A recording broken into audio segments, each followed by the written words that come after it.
Imagine you're sipping coffee, scrolling the web, minding your own business, and then bam, one of your own photos pops up on a major stock image site. Not submitted by you, not licensed by you, just there for sale, like it's theirs to sell. One of our listeners lived this nightmare. She tried flagging it, crickets. She emailed nada, and finally she filed a DMCA takedown. And then poof, the image disappeared like it never existed. That is the power of knowing your rights as a photographer. Hey, friends. Welcome back to the Legally Legit podcast, your go-to legal snack break for all things business, contracts, and content protection. I am Paige, your friendly online attorney, and I'm also a fellow entrepreneur and fellow photographer who is just as obsessed with copyright law as I am with my oat milk lattes. So today we are diving into a topic that every photographer and really creative business owner needs to know about, the DMCA. Does that acronym sound intense? Maybe. But it's basically your legal magic wand to make stolen content vanish from the internet. If you have ever found your photos, designs, or words on someone else's site, this episode is for you. So let's get into it. Hey there, I'm Paige Griffith, your host, an attorney for small business owners, and the founder of The Legal Page. I help online businesses and creatives get legally legit in no time. In this podcast, I break down and simplify legal talk while providing practical business guidance every step of the way. With over a decade of experience in both entrepreneurship and the law, think of me as your go-to legal resource, here to tackle all those what-if scenarios so that you can focus on what you do best, growing your business. As a gentle reminder and disclaimer, I am an attorney, but I am not your attorney, so be sure to seek legal counsel for personalized advice. Welcome to the Legally Legit podcast.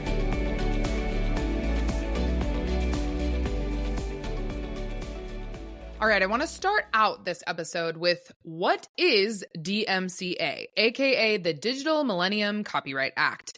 This is a U.S. law that's been around since about 1998, and it's basically your digital bodyguard. So whether it is your original images, TikToks, blog posts, podcast art, or even product descriptions, the DMCA gives you a formal way to basically say, hey, that's mine, take it down, if you're hearing crickets after you email them or you try amicably to resolve this yourself. And yes, platforms like Instagram, Etsy, Squarespace, or even the big old Shutterstock have to listen if your takedown request is valid. Here is the golden rule for DMCA takedowns. If you made it, you own it. Just because you posted online doesn't mean anyone else can steal it.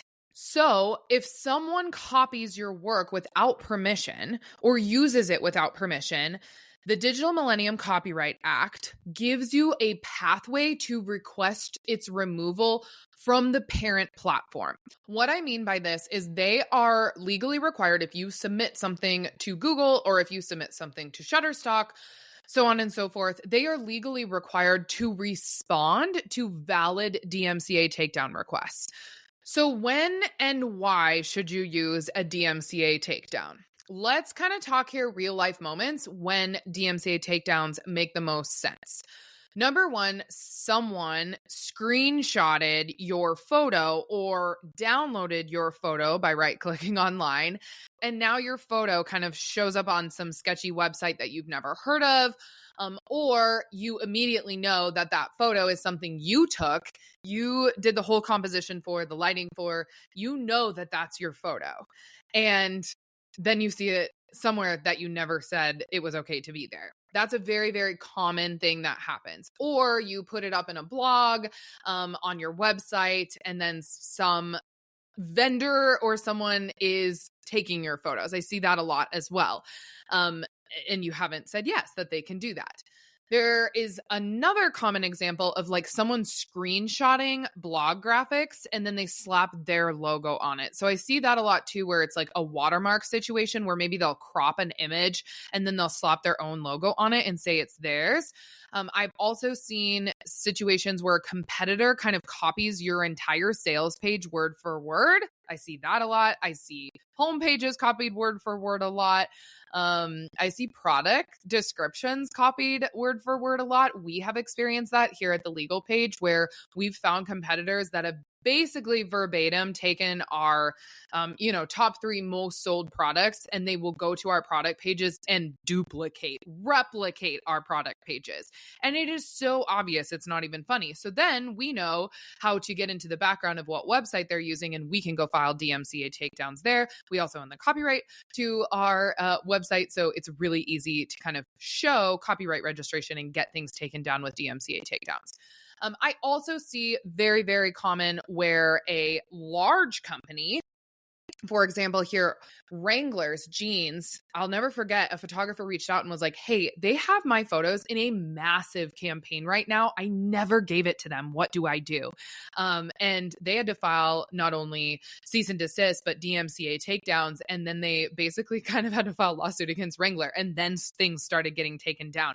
Really, all this person wanted was credit and then some type of licensing agreement where they were making money from a huge company like Wrangler. So I oftentimes also see these situations occur with photographers getting their images taken from large corporations and businesses.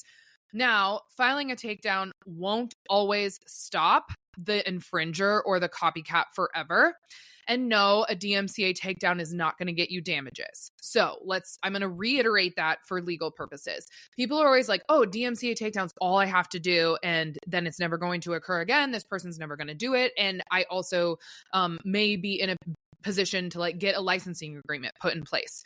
No, it's not. It's usually we'll get the content removed a bit faster, which is good news, especially on big platforms. And the other thing I'm going to say here is with big platforms like Google or Etsy or Shutterstock, people are submitting DMCA takedowns all the time. So oftentimes they may not respond to your request right away. You might not see something getting taken down right away. If you own copyright registration, through the US Copyright Office for something and you file a DMCA takedown, it's way easier to get it taken down because boom, they have evidence that it's yours and they don't have to do any legal research or anything along those lines to see if it is actual copyright infringement. And so those are way easier to get quickly taken down. But big platforms just know ultimately the world in which DMCA takedowns go on big platforms is they have an influx way more than other people, and they have to get through that influx of DMCA takedown requests. But ultimately, what I'm trying to say here is if someone is stealing your work, you need to enforce your copyright ownership. And especially if a company or someone else is profiting off your work and your copyrighted, photos or videos or copy or whatever it is, I don't want you to sit back. I do want you to fight back. Contacting them is first course of action, DMCA takedowns is second, and then lawsuit is usually third. When you sign up to be a business owner, I bet you didn't think that you'd have to become a part-time lawyer too. Wink, wink. You were in it for the freedom, the creativity, the fun, right? Not for spending hours Googling what to do when someone steals your work online. I totally get it. The legal side isn't always glamorous, but here is the truth. Being legally legit means protecting everything that you've built, even when the not so fun stuff pops up. And the good news is I've made it way easier for you.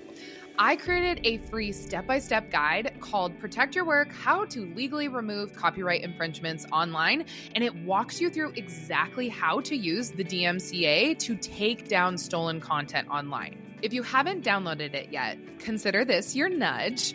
Go to thelegalpage.com/DMCA right now to grab the guide and get your business that much more protected. Trust me, it feels so good to be in control and proactive and ready when you need it. Again, that's thelegalpage.com/DMCA, and I'll also link it in the show notes. So how do you file a DMCA takedown? You don't need a law degree to file a takedown. So here's kind of my generalized step-by-step. Collect receipts. I say this all the time, document. So before anything is done, this is before you even contact somebody, if you were to take that route before you want to file a DMCA takedown, but I kind of suggest that you do that in tandem. Collect receipts, screenshots, URLs, timestamps, absolutely timestamps. So don't just screenshot something, make sure you screenshot it and you have the date and the time in the upper right-hand corner of your screen as well. Document everything. You are a boss, and I want you to document everything like the boss you are. So make sure that you're doing that. Number 2, find the host. So you want to check the website footer, run a who is search, or spot if it's on Instagram, Shopify, etc. Who is the big platform that I'm going to be contacting for a DMCA takedown? And then go through their DMCA takedown procedures. They'll probably have a whole page on how to do it, and make sure that you familiarize yourself there. Number 3, write your DMCA notice. So you want to keep it simple but solid. I do have a free template linked in the show that makes kind of this process extra easy and tells you exactly legally speaking what I suggest that you have in that DMCA notice. So I'll make sure that I link that in the show notes. And then number 4, send it. I feel like people just don't do this stuff. It's funny that I say that, but really it's like they're just overthinking things. They're overthinking how to collect receipts. Do I have enough? Is this the right host? Is this the right place to file the DMCA takedown? Submit it to the site's DMCA agent or through their official takedown form. Boom, done, get it done, send it out. Okay, what happens after you file? So once you hit send, most platforms, they respond fairly quickly. I think within a few business days.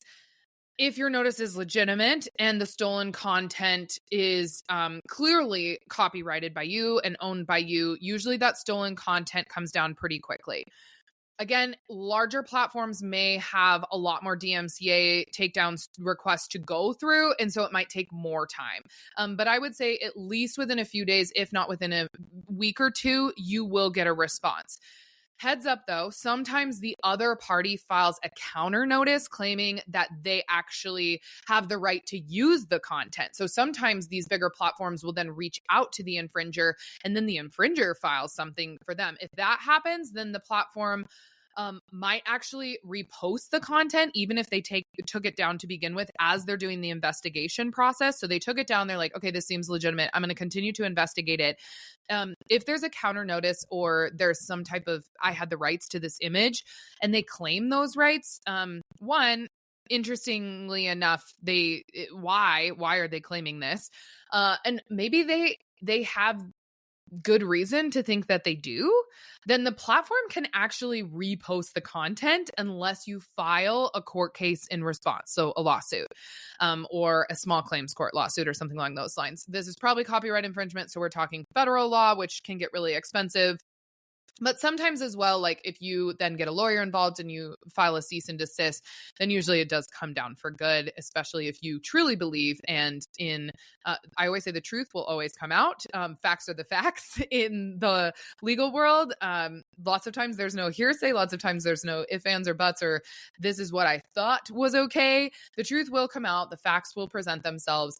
And if that's the case and you truly feel strongly about it and your facts are like, I know that this is my right and this is my trademark registration, and you feel that you're right and you feel that, okay, this is my copyrighted work, then yeah, call your lawyer friend. Hi, I'm your lawyer bestie. My law firm, Griffith Swazo Law, does this, and we can get on a consult, and then you consider your next steps, like sending a cease and desist or filing a legal claim against them. Now, before I go any further on like what to do when you need to file a DMCA takedown, I want to talk about actively preventing this. Like, how can you protect yourself and stop copyrighted theft before it starts? Because you know that I love proactivity versus reactivity, especially in the legal world. You're going to spend way more money reacting to something that occurred than proactively preventing something. And prevention is power, my friends. So here's how I would suggest that you legally safeguard your creative content. Number 1, register your copyrights. You knew that this was coming, especially if you're a photographer, designer, content creator. You actually can't file a lawsuit without it. You can file a DMCA takedown, you can file a cease and desist, but you can't then go file a lawsuit without registering your copyright. So when we get contacted by people for copyright infringement, we always say, do you own the copyright registration to this? And they say no. And then right away, not only do we need to document everything and screenshot and get receipts, but we also immediately go file their copyright registration application with the US Copyright Office. You can do this yourself. There's like step-by-step tutorials. It does get a little complicated if you're doing it pro se, but that's number one way to proactively prevent this from happening. And then add data or watermarks, like subtly, if possible, to your images if you're a photographer. Any type of metadata that you can track, watermarks, back end logistics that somebody could track that it is yours is best case scenario, of course, for better receipts and better documentation. Other things I would suggest is website terms and conditions. So if you're getting things stolen from your website, you need to put notice on your website that any imagery, copy, designs, blogs, all of those are copyrighted works, and include that in your terms and conditions on your website. I will also, if you don't have terms and conditions on your website, we have a bundle of website terms and conditions and a privacy policy at the legal page. It's one of our most purchased products. If you have a website, you need this. If you're taking people's personal information, you're legally required to have a privacy policy. But a lot of things surrounding notice requirements, these are also things that you can screenshot. Like, this was in effect at the time that they stole my image, and I had these terms and conditions on my website for copyright protection and notice of my copyrighted works. That's also really beneficial. So you can get our website T&Cs and privacy policy at thelegalpage.com. I will also link it in the show notes. The last thing that I would say is use contracts when selling digital goods or licensing content. Always, always, always, always.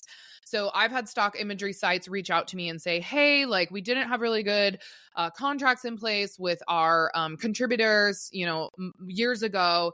And now I'm the new like COO and I'm taking over and we need to refresh these. That's a harder situation to go backwards, because oftentimes you're putting in more protections for your business, and the contributors, the owners of the copyrighted works, are more leery, less likely to sign a new agreement. Maybe they will be because they're making good money off of your stock site or something like that. But the best bet is to do this from the get-go. Come to a mutual agreement, get it in writing, get a really good licensing agreement in place.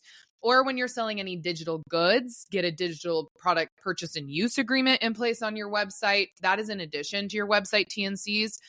So like a digital product purchase and use agreement really talks about one-time usage, what you cannot do with reselling a product that you just got to my site. So I see this a lot where someone sells like an ebook on their website. They created it, 100% from scratch, and then someone buys it and then re-uploads it and sells it on Etsy. That happens all the time. Go get that work copyrighted first, and then file your DMCA takedown.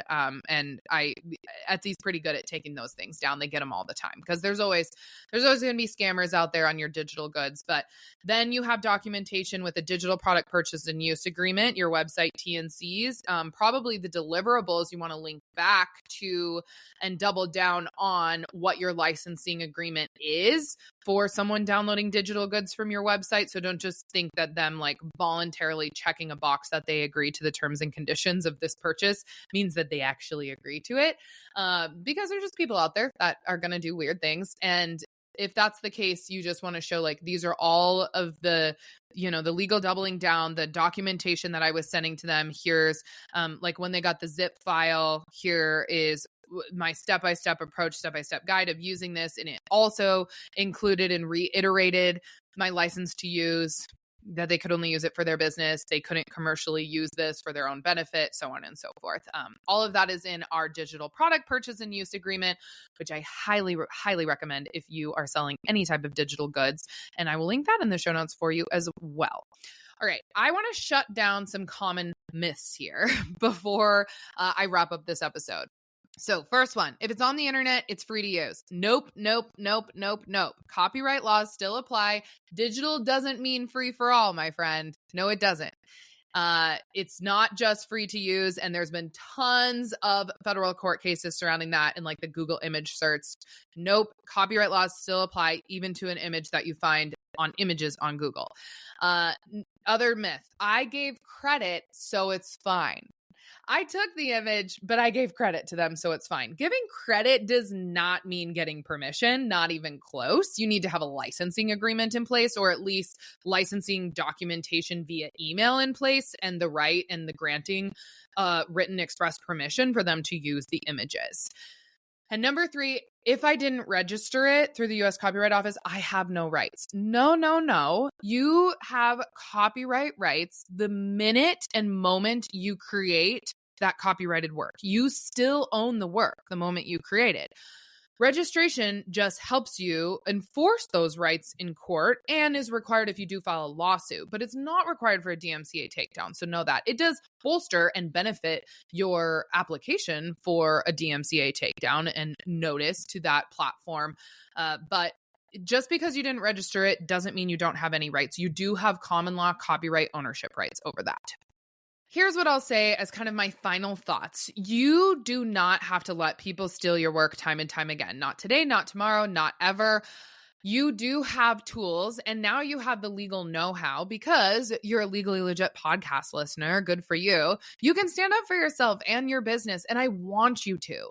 So what is today's action step from this episode? Take 15 minutes this week to audit your content. That's it. I stop the scroll. Like one night this week when you're scrolling on your phone, on your couch, or in bed, instead of doing that for 15 minutes, I want you to do this. And you're going to hear me as a little legal bird on your shoulder. And I'm going to be like, stop scrolling. Please do your audit of your content. Google yourself. See where your stuff is floating around. When you're doing this, don't only Google your name, but Google like the alt text that you put in for that image and any metadata that you put into that image's backend, because a lot of times the internet can scroll for all of that. And that will really help you be like, okay, where is my content? Is it being used anywhere? And don't forget metadata fields and alt text anytime that you're putting something up on the internet as well. And then my last thing that I want you to do with this action step is, as you're kind of auditing your content online, go back to this episode, go to the description and download my free DMCA takedown template. I'm putting it in the show notes. It's easy. It's powerful. It's yours for free. My legal team and I worked really hard on this. We take you step by step through what you need to do when copyright infringement occurs and how to legally and efficiently file a DMCA takedown on certain platforms. And this is like me sitting right next to you, holding your hand through this process. Maybe you won't need it this week. Maybe you won't need it next month. Maybe you won't need it in 6 months. I really hope not. But the day that you do need it, I guarantee you'll remember that you downloaded this, and then you can just search for it on your downloads on your computer and open it up, and voila, it's right there to help you. So thank you guys so much for tuning in to the Legally Legit podcast. I really like to turn legalese like DMCAs into legal ease. And if this episode really was like a heck yes, I'm in control, you're feeling that energy, I would love for you to leave a review or screenshot or tag me at the legal page on Instagram. I love seeing what you're learning. I love seeing that you're liking this content. And lastly, if you ever need help registering your copyrights or filing a takedown the right way or dealing with a copyright infringer, my law firm, Griffith Swazo Law, always has your back. We're taking on clients all the time. So please reach out to us. I will put our contact form in the show notes and you can jump on a consultation call with us. So until next time, legal pagers, keep creating confidently. Keep owning your copyrighted works to the best of your ability, and don't let anyone mess with your copyrights. Thank you so much for tuning in to today's show. Be sure to visit thelegalpage.com for contract templates, blogs, and additional legal resources. If you found this episode helpful, please share it with a friend or on Instagram with your favorite takeaway, and make sure you tag me at the legal page. Sharing is one of the best ways you can support the show. And if you've been tuning in for a while and you are finding value in these episodes, it would mean the world to me if you popped over to Apple Podcasts or Spotify and left a rating and review. Hearing your feedback absolutely inspires me to continue creating podcast content. Lastly, you can join my free Facebook group at tlpfacebook.com, and this is where you'll get access to me, my legal team, and thousands of other entrepreneurs for unlimited business and legal Q&A. Until next time, my friend.